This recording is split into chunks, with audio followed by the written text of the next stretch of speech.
Your bank account hits zero 2 days before payday. Again, you did everything right this month, tracked every expense, made the coffee at home, said no to that dinner invitation. But the money disappeared anyway, like water through your fingers. Here's what nobody tells you: your money problem isn't about money, it's about the invisible code running in the background of your mind.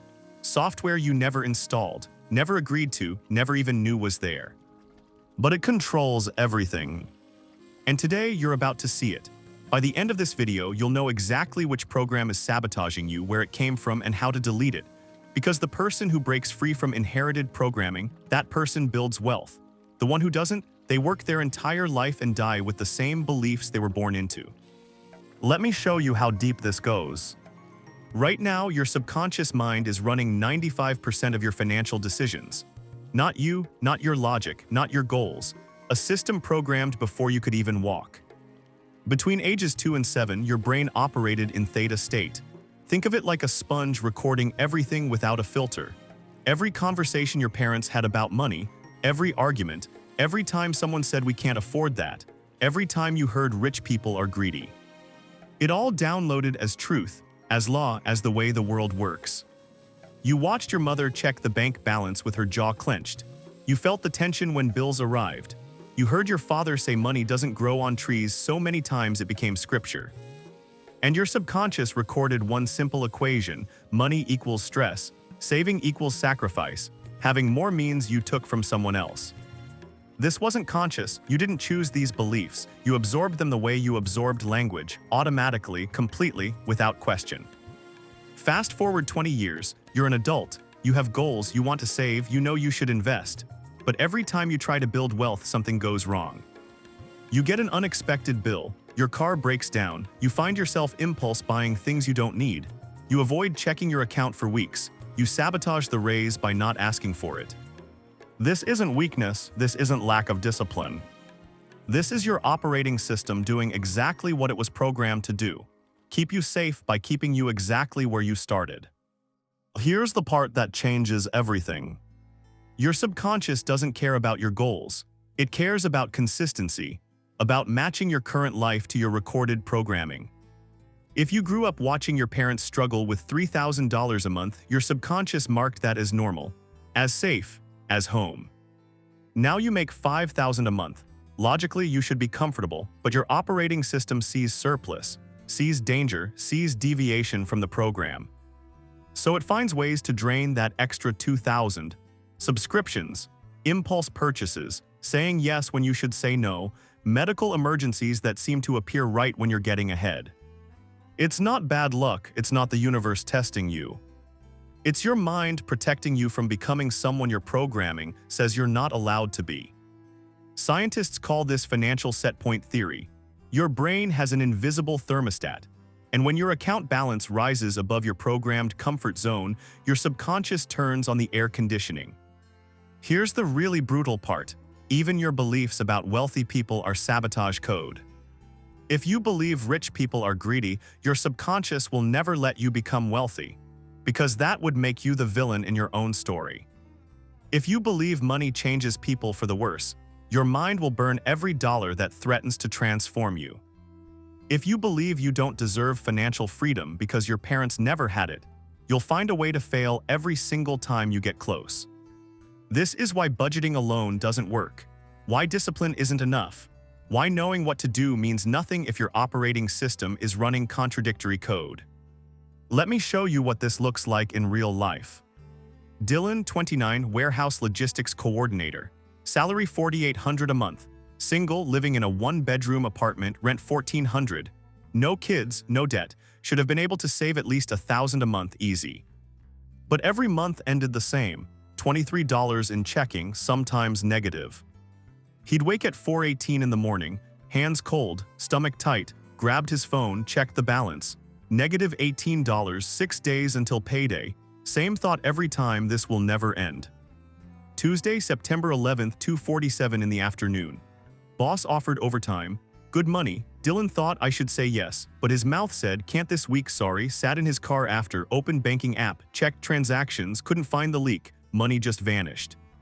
Here's what he didn't see. His father worked 3 jobs and died broke.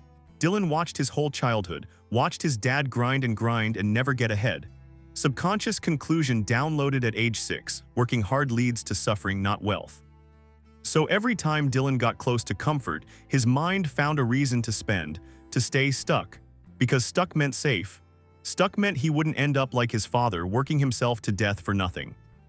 Dylan made one decision: 30 days. Challenge every money belief he'd never questioned. Day 1, wrote down belief number 1, I'll never have enough no matter how hard I work. Asked, is this mine, or is this my father's fear living in my head? Realized it wasn't truth, it was trauma inheritance. Day 7, belief number 4, saving money means I can't enjoy life now. Where'd that come from? His mother. She always said live for today because tomorrow isn't promised. Made sense after his father died young, but that belief cost Dylan his future. Day 18, caught himself about to buy a $200 jacket he didn't need. Stopped. Asked, why? Answer surfaced, felt guilty for having money in his account, like he didn't deserve it, like having it made him different from his family. Day 30, transferred $420 to separate savings. First time in his life. Felt like betraying his parents, felt like leaving them behind. 6 months later, emergency fund $2,800, still made the same salary, still lived in the same apartment, but his nervous system stopped screaming every morning at 4:18. His roommate said one night, you're different lately. Can't explain it, you just seem lighter. Dylan, I stopped carrying someone else's story about money. Dylan didn't become rich, he became someone whose mind no longer sabotaged him. Here's how you delete the code. Step 1, identify the inherited belief. Ask yourself, what's the one thing about money I've never questioned, the one that feels like absolute truth? Write it down. Step 2, source it. Whose voice is that really? Your mom's, your dad's, your grandmother's? Trace it back, because 90% of your money beliefs aren't yours, they're inherited programming. Step 3, challenge it.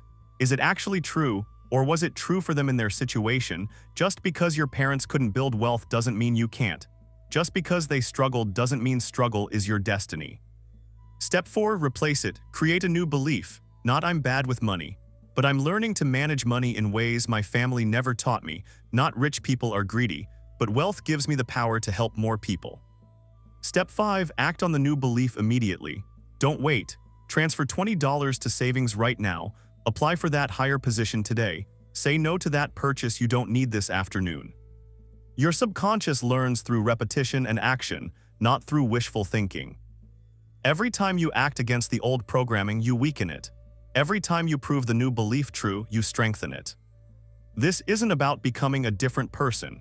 It's about becoming the person you would have been if you hadn't inherited someone else's fear. Stop for a second. Ask yourself right now, what's the one belief about money I've been running my whole life without questioning it?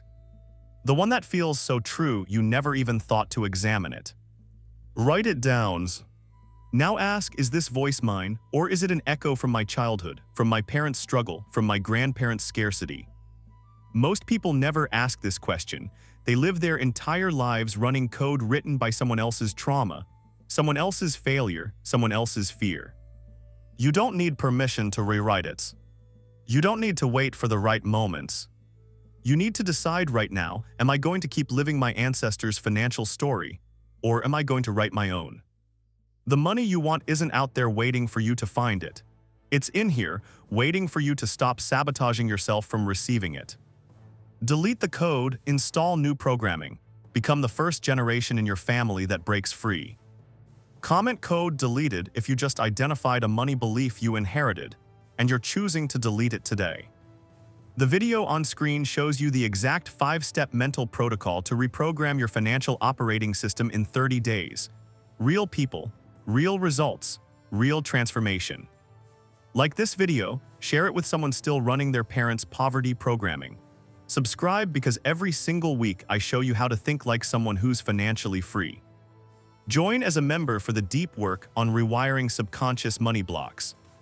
Drop your biggest inherited money belief in the comments. Let's delete them together.